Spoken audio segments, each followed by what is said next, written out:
নমস্কাৰ সকলোকে।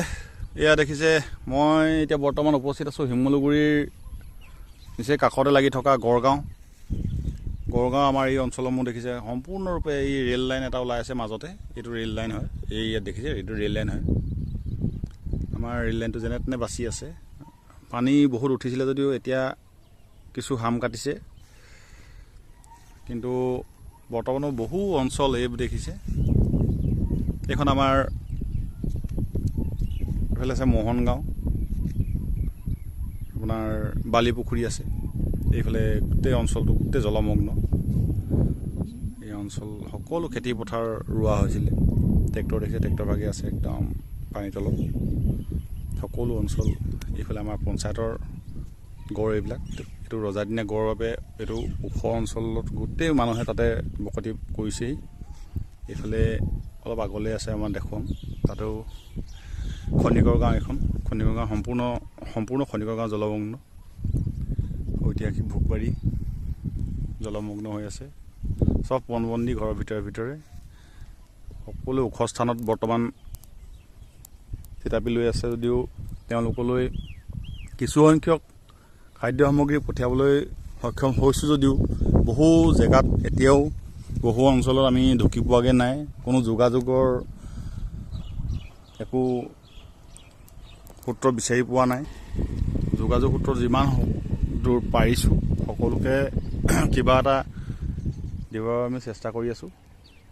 আৰু এইবাৰতো কৃষিভূমি সম্পূৰ্ণ বিধ্বস্ত। আমাৰ কোনো অঞ্চলতে এতিয়া বৰ্তমানে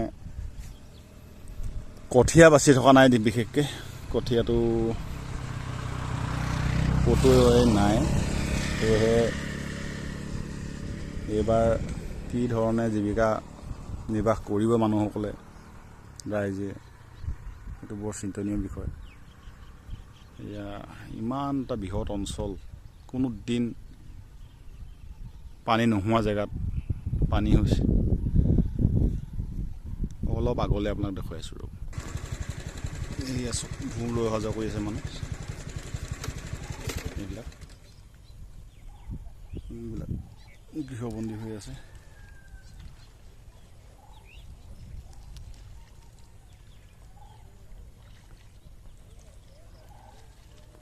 এয়া চাওক সমগ্ৰ অঞ্চল এইবিলাক জলমগ্ন।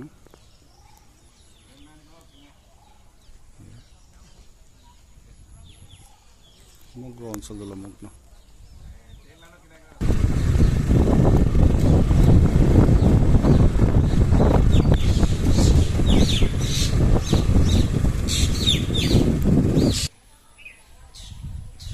এইফালে দূৰত দেখিছে এইবিলাক মানুহে গড়ৰ ওপৰত ৰজাদিনীয়া যিটো আমাৰ গড় আছে, ভিতৰ গড়, তাতে বসবাস কৰি আছে। সেইখন গাঁৱৰ অঞ্চলত বহু মানুহ বৰ্তমান তাতে আছে।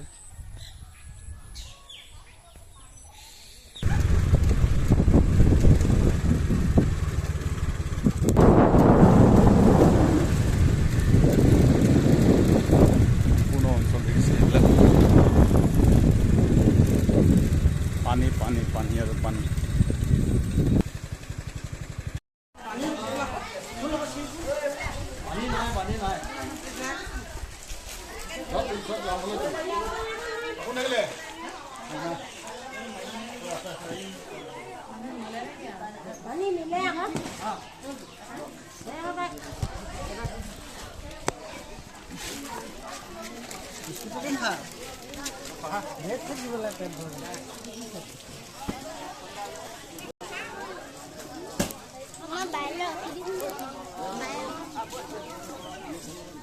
শিমলুগুৰি খনিকৰ দেওধাই গাঁও এইটো শিমলুগুৰি।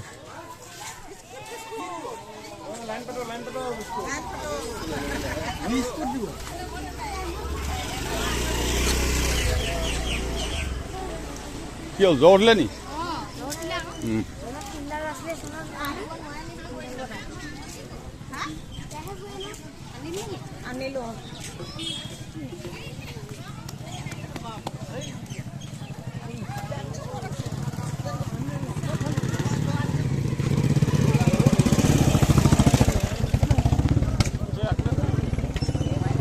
সকলো ফালে পানী।